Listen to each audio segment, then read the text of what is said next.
एक अहम तरीन मौजू जो इस प्रोग्राम में गुज़श्ता कई दिनों से हमने डिस्कस किया है, करते आए हैं। आज ज़रा इस मौजू को मज़ीद आगे बढ़ाते हैं और वो है ऑनलाइन गैम्बलिंग या गेमिंग का। शायद जुए का लफ्ज़ आज 10, 15, 20 साल पहले जब इस्तेमाल किया जाता था तो बड़ी ज़बरदस्त नफ़रत उस शख्स से, उस पूरी सोसाइटी के अंदर, उस पूरे इलाके के अंदर की जाती थी जो जुए की बात करता था। लेकिन दौरे हाजिर में आप देखेंगे कि प्रमोशन या फिर इसका इस्तेमाल मुख्तलिफ इलाकों के अंदर किस हिसाब से होने लगा है, टेक्नोलॉजी का उपयोग या इस्तेमाल वक्त गुजरने के साथ साथ ज़्यादा किया जाने लगा, तो ये जो जुआ था वो एक मामूल बन गया। हर घर के अंदर 4 या 3 लोग अगर हैं तो उनमें से कोई एक व्यक्ति या एक शख्स एक सर्वे रिपोर्ट के मुताबिक ऑनलाइन गैम्बलिंग में आज के वक्त में मुलव्वस है। अब गैम्बलिंग कानूनी तौर तो जुर्म है, लेकिन क्या कवायद के मुताबिक, रेगुलेशंस के मुताबिक चीज़ें आज होती हैं? और अगर कोई पकड़ा जाता है तो उसके लिए जो सज़ा है क्या वो काफ़ी है?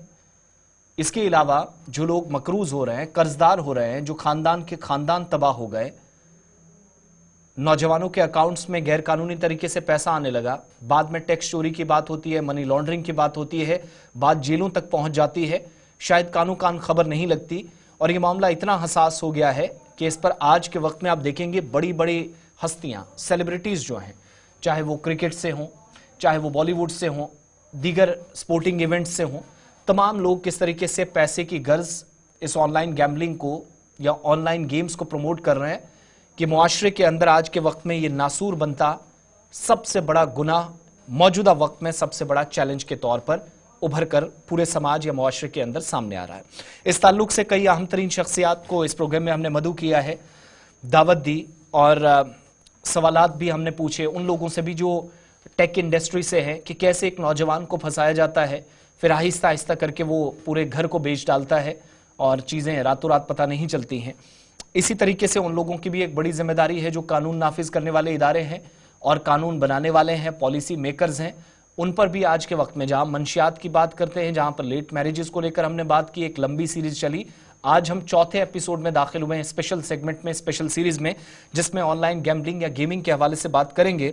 और आज शरीके गुफ्तगू हमारे साथ हैं एडवोकेट सोहेल अहमद सोहेल साहब, जो साउथ कश्मीर से हमें ज्वाइन कर चुके हैं, सीनियर वकील हैं और वकला बरादरी को या वकला हजरात से सवालात पूछना हमारी नज़र में इसलिए भी ज़रूरी है क्योंकि रेगुलेशंस का भी पता नहीं है। जब ये ऑनलाइन गेमिंग होती है या ऑनलाइन कोई अगर गेम खेलते खेलते इस गुनाह तक पहुंच जाता है कि वो घर बेचने या फिर अपनी सारी प्रॉपर्टीज़ बेचने तक की बात कर देता है, तो फिर शायद मामले को ज़रा और भी सेंसिटिव समझकर, इसकी हसासियत को समझते हुए संजीदगी के साथ लेने की ज़रूरत है।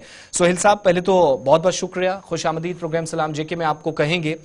ये बड़ा अहम तरीन मामला है और मौजूदा वक्त में शायद मंशियात और मिलिटेंसी या कहा जा रहा है कि दहशतगर्दी हो, इंतहा पसंदी हो, सड़क हादसात हो, इतना नुकसान कोई नहीं आज के वक्त में उठाता है जितना शायद ऑनलाइन गैम्बलिंग से लोगों ने उठाया और यहाँ तक कि केसेस सुसाइड तक भी पहुँच गए। क्या आपकी नज़र में असल में ये ऑनलाइन गैम्बलिंग या ऑनलाइन गेमिंग है जो कल तक मैंने शुरुआत में कहा कि जुए की अगर कोई बात करता था, कोई लफ्ज़ इस्तेमाल करता था, बहुत सख्त नज़र से या हकारत की नज़र से उसको देखा जाता था, लेकिन दौरे हाजिर में आज एक नौजवान इस काम को शुरू करता है तो 10 उसको गले लगाने के लिए तैयार होते हैं। असल में मुशाहिदा सूरत हाल का कैसे आप क्या कर पाए हैं और कानूनी तौर कितना बड़ा जुर्म आज के वक्त में है?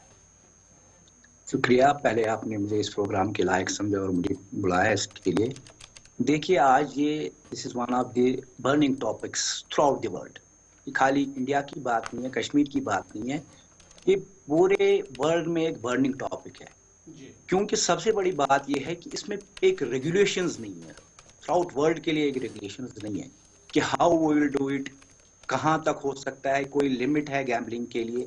जैसे आपने अभी सही फरमाया कि जहाँ कभी भी अब कहीं जुआरी होता था तो उसको बहुत ही हकारत की नजर था, और अगर हम अपने इंडिया की बात करें तो we are govern by the gambling act. अगर कहीं पकड़ा जाता था, उनको कोर्ट में पेश करते थे, उनका चालान होता था। लेकिन जो ये ऑनलाइन गैम्बलिंग है, दिस इज जो उन्होंने पूरे खानदानों के खानदान तबाह कर दिए। और सबसे बड़ी बात इसमें ये जो है कि इसमें छोटे भी इन्वॉल्व हैं, बड़े भी इन्वॉल्व हैं। ये एक आदमी नहीं है जो इसमें इन्वॉल्व है। और जब कोई माइनर खेलता है तो उसकी कोई एज वेरिफिकेशन नहीं है।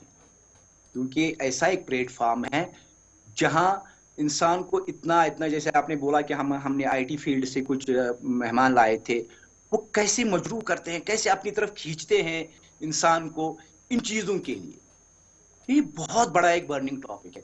और इसमें आप अगर हम देखेंगे, there are only two differences with regard to that, gambling और जो गेमिंग है। दिस इज चांस, ये दो दो ही चीजें हैं।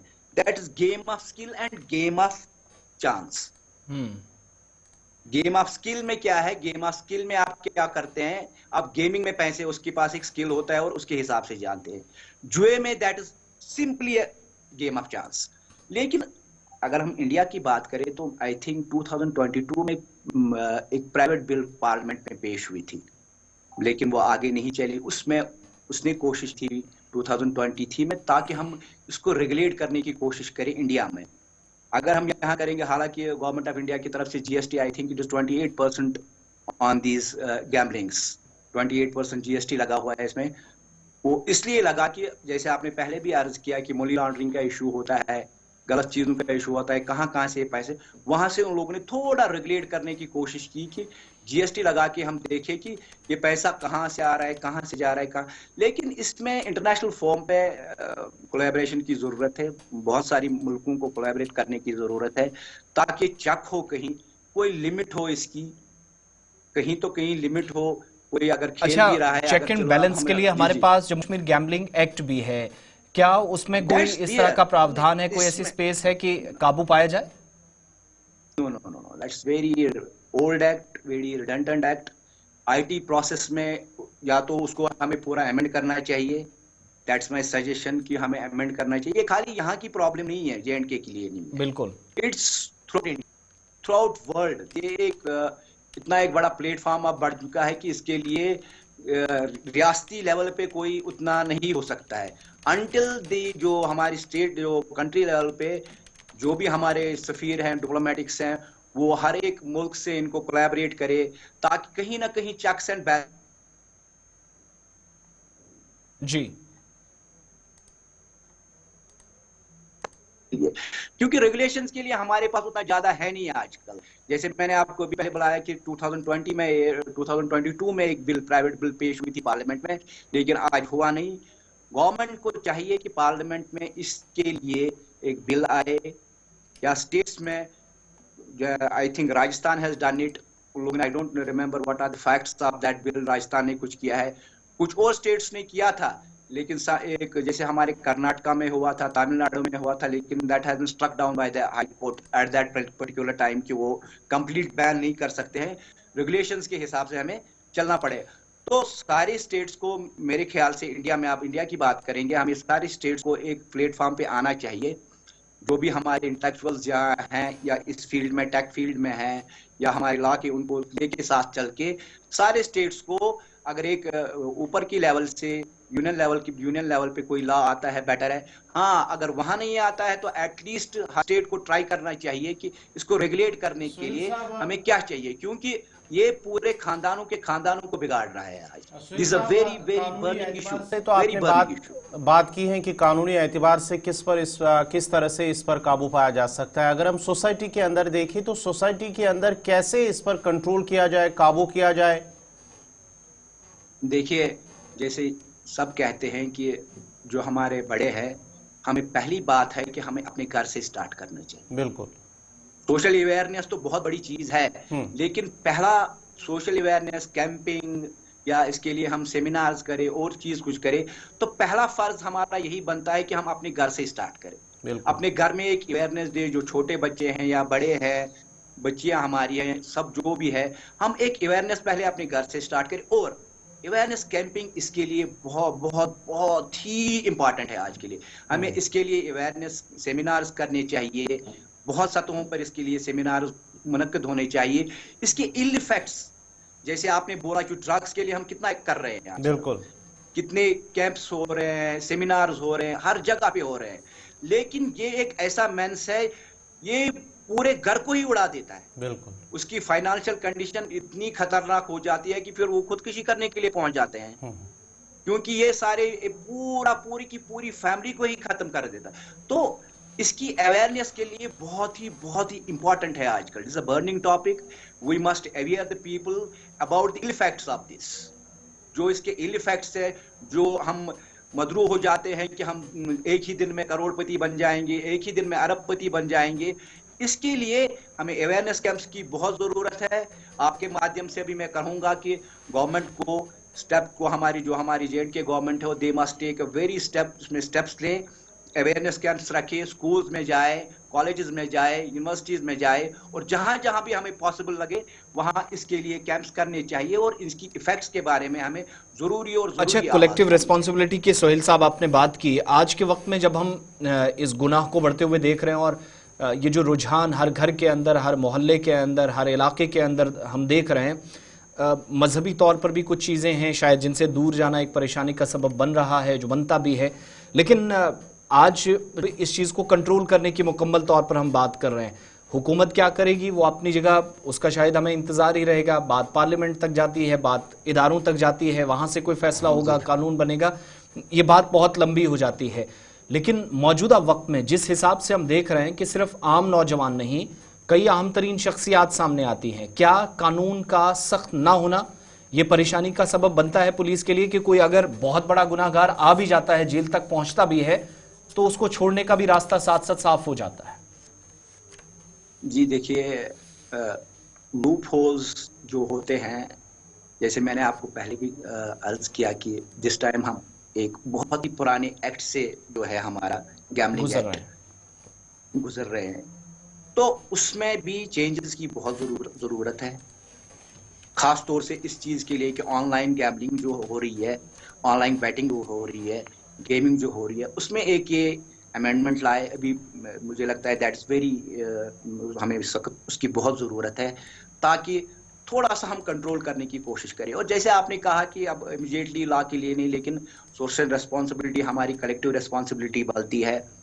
हम हमारे जो मस्जिद है, हमारे मौलवीज है, हिंदू धर्म में जितने भी बड़े बड़े ये होंगे, उनकी ये भी एक रिस्पॉन्सिबिलिटी बनती है कि एक कैंपेन वो भी चलाए कि नहीं, इसको भी उसी हकारत से देखा जाए जैसे हम कभी जवारी कहीं पकड़ा जाता था तो उसके साथ कोई बात नहीं करता था।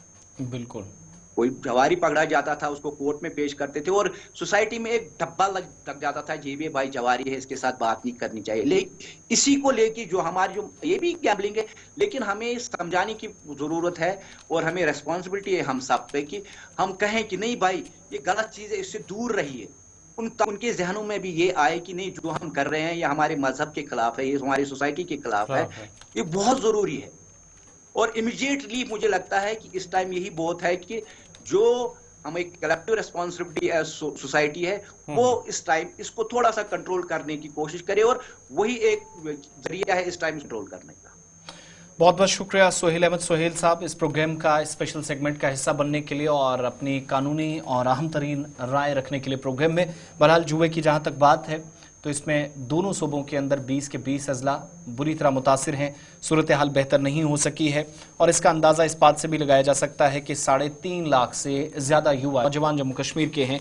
एक अंदाजे के मुताबिक अब जब रिपोर्ट्स को आप मुशाहिदा करेंगे, देखेंगे, पढ़ेंगे तो पता चलता है सूरत हाल और भी ख़राब हो जाती है। और आज के वक्त में यूनियन टेरिटरी के अंदर नौजवानों ने मुख्तलिफ जगहों पर ये जब गुनाह किया है तो परेशानियाँ उस एतबार से भी बढ़ी हैं और इसलिए इस पर आज के वक्त में सख्त से सख्त कानून बनाने की भी ज़रूरत है, क्योंकि यूटी के अंदर शायद ये ऐसा पहला मौका नहीं है जब आज आप देख रहे हैं मरकज़ के ज़ेर-ए-निज़ाम इलाके के अंदर, बल्कि 5 से 6 बरसों से आहिस्ता आहिस्ता चीज़ें डेवलप हो रही थी और कोविड के बाद ज़्यादा घर बैठे नौजवानों ने जिस हिसाब से चीज़ें डेवलप की, ठीक है, तरक्की एक अच्छी बात है, लेकिन वो तरक्की आपकी मौत का, आपकी तबाही का सबब बने, उस तरक्की की ज़रूरत नहीं।